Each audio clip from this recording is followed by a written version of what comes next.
let's do section 1.3, where we are looking at economists with theories and models. So, an economist is an expert who studies the relationship between a society's resources and its production or output. So, basically, it's an expert in economics. So, that's what an economist is. The more you study economics and the more you're relating relationships between your resources and your production, the more you're trying to study those things, right, the more of an economist you'll become. One of the key influential economists in modern times was John Maynard Keynes. He came up with a lot of ideas that we still use today. The most important that I really like is the one that he thought economics teaches you how to think, not what to think. Okay, so basically, I can tell you all day, right, about what unemployment is, what inflation is, and all of these things, right? But what can you do with that, right? Go the next step. Because you know these things, what can you do with them? And that's where economics as a way of thinking comes into play. Basically, it's like, um, because the unemployment's high, I think this is going to happen next. That's what a real economist would do. Is that that you would analyze different situations and you would figure out, how you can solve an issue, all right? Because you're thinking critically.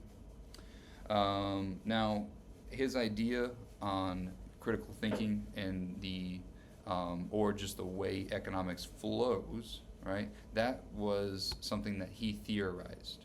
And a theory is a simplified representation of two or more variables interacting with each other. So basically, I think this, then this should happen. All right? I think because unemployment's high, that should mean people will go to school, right? So that's what the theory would be, right? What we're trying to do is try and take a complex real world issue and simplify it down to the essentials, right? Because the idea, right, for instance, that if unemployment's high, then more people go to school, right? That is trying to simplify down a real world issue to where you can kind of understand what's going on. And that's what a theory is trying to do. It's trying to tell you because this happens, this is going to happen next. And economists come up with theories all the time. They do have to prove most of the time that they work. All right, it's not just a theory that just comes out of nowhere, right, and it makes no sense. It has to have some sort of value in the world of economics.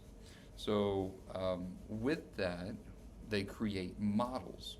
Now, models are an implied representation of the theory. So basically, it's like coming up with an idea and then running it through a series of tests to prove the idea is a good one. Or another way is you have the idea and then you get people together and you run a survey, and because the survey went a certain way, that proved your theory, right? So you have a model representing what your theory is about. Now, one of the models that we really like to use in economics from John Maynard Keynes is the circular flow diagram. Now, the circular flow diagram is a great way to show how economics works in a system. So the circular flow diagram shows how households and firms interact in the goods and services market and in the labor market. So the goods and services market, that's going to be something like HEB. All right. So goods, right? Because at HEB you can get all sorts of food. You can definitely get some clothing. But for cars and houses, right? There is another market for those, right? So you can go to the car dealership, or you could go online to some sort of realtor website, right? So that is where you can get the market for the goods, right? So I really like to make it simple and think about HEB when we're dealing with the circular flow. Some services are going to be instances where it's going to be like a doctor visit or teaching or business advice. The biggest difference between goods and services is that goods are things that you can touch. Like you can actually have these things. You can physically touch them, and like you go to HEB and you wanted some chips, you can buy the chips right there. You can have them in your hand. That's a good. Now, when you go to check out, right? The cashier, they are the ones that are scanning your items, but that's not something that you're able to touch, right? They are doing something for you. They are providing a service for you. So that's the difference between a good and a service. Now, when we're trying to set up the circular flow, we need to talk about two things: the households and the firms. So when we're dealing with the household sector, right, I like to start with me, okay? All right, what do I need to do? Well, I need to eat. And how do I get food to eat? Well, I got to go to HEB.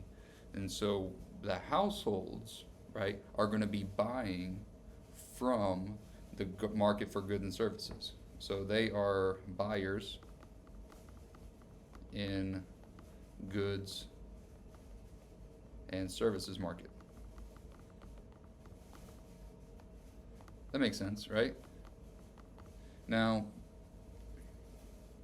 HEB, right, they are in the good and services market, but there are other people that are in the good and services market as well. So if I go to HEB to pay for something in the market, where does that money go? Well, that money goes to HEB where they collect that money, right? And so why do they collect money? It's because they are selling goods and services. So firms are sellers in goods and services market. All right? Now, how can HEB sell things? Like where do they get their stuff? Most of the time they get their stuff from like farmers, right? Or how did it even get on the shelf? They had to have people put it on the shelf. So what does HEB do with the money that they collect from the households? Well, they're going to give it to the people that are putting the stuff on the shelves, or they're going to give it to the farmers, right?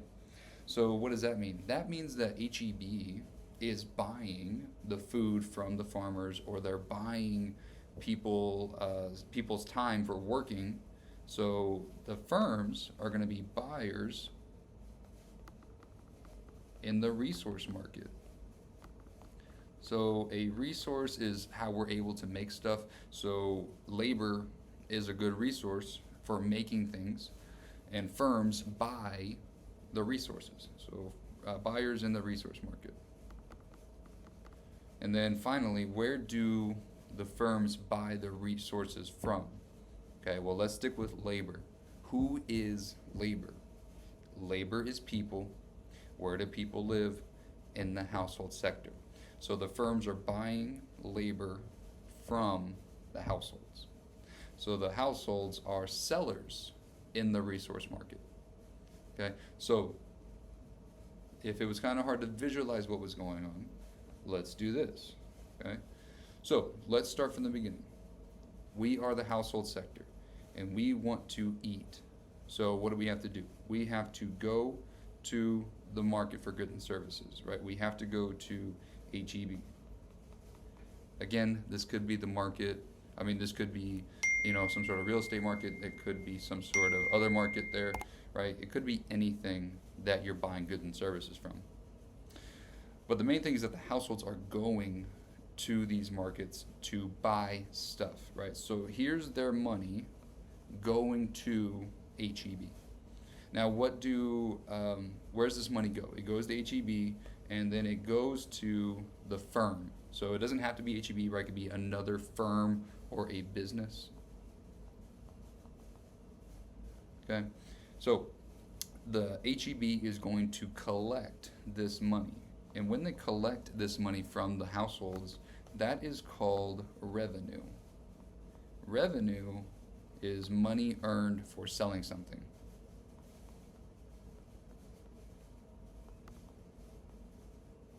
Right?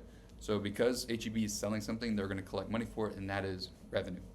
Now, what does HEB do with this money? Well, like I mentioned earlier, they have to give this money to the farmers, or they have to give it to labor. Right? So they're going to send this money back to labor, or they're gonna give it to farmers, right? So what the HEB is gonna do is they're gonna pay wages. Maybe they rented the building that they're in, or maybe they have to pay out profits to the owners, right? Now, all of that money goes into the market for the factors of production. So the thing with that market, right? That is where you can buy labor, you can buy raw materials, and that's where you could rent buildings and things like that. So on the other side is like, where do we get that from? And we get that from the household sector. Okay, so this, so the firms are going to pay out the wages and the rent and the profits, and all that money is going to go to the households. When the households collect money from like labor, that is your income. All right, so you collect money, and that is your income. Now, what do you do with your income? Like, what do you do with the money that you earn? Well, you have to maybe buy a house now, maybe you have to buy a car, or maybe you need more food. And around we go on the outside of this, where we're going back to the market for goods and services. The firms collect revenue, and then they pay out their wages, and that's how households collect their income. This happens every day, every minute, okay? And that is the circular flow diagram. Now, if you're having trouble studying on the outside, let's go on the inside. So you want to eat food. How can you do that? Well, you need to pay for it. How can you pay for it? Well, you need to work. Okay, so what you need to do is you need to go to the market for factors of production, and you're going to be selling your time. Maybe you're going to sell your land, or maybe you're going to sell something that you made, such as like vegetables, right? You're selling something from the earth, which would be land, or maybe you're selling your ideas. Maybe you want to start a business, so you're going to be an entrepreneur. So that is where you take all of these things. You're going to sell those in the market for the factors of production. And firms are going to see you come into the market, and they're going to buy whatever you're selling. And so that is where we come into labor. We come into capital, which is like buildings and factories and machines. And then we also have land, right? So if you wanted to rent out your land to somebody, or if you wanted to sell something from like vegetables, right? You're selling something from the earth, land. And then finally is entrepreneurship. So that's where you are having your own business. So that's where the firms are buying these things, right?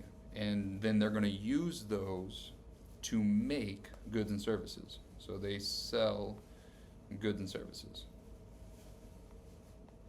All right, and then because they make them, they're going to sell them, and then they were going to distribute goods and services. So that's the flow of the inside. All right, so either way you look, right, that's how the money flows, and that's how the resources flow. The main thing to remember here, okay, is who is buying goods and services? The households. Who is selling resources? Okay, who is selling resources? It's not the businesses, it's the households, right? Because if you're selling a resource, you're selling your labor or your time, something like that. So that is the tricky part, right? You can sell a resource, you are the households. If you're selling goods and services, you are a firm or a business. If you're buying resources, then you are also a firm or a business, right? Because you need those resources to make stuff. So that is the big thing when we're looking at the circular flow, is figuring out who's buying and who's selling in certain markets. So you got to pay attention to those so you don't get caught up. All right. In the next section, we'll talk about section 1.4, types of economies. All right. I'll see you there.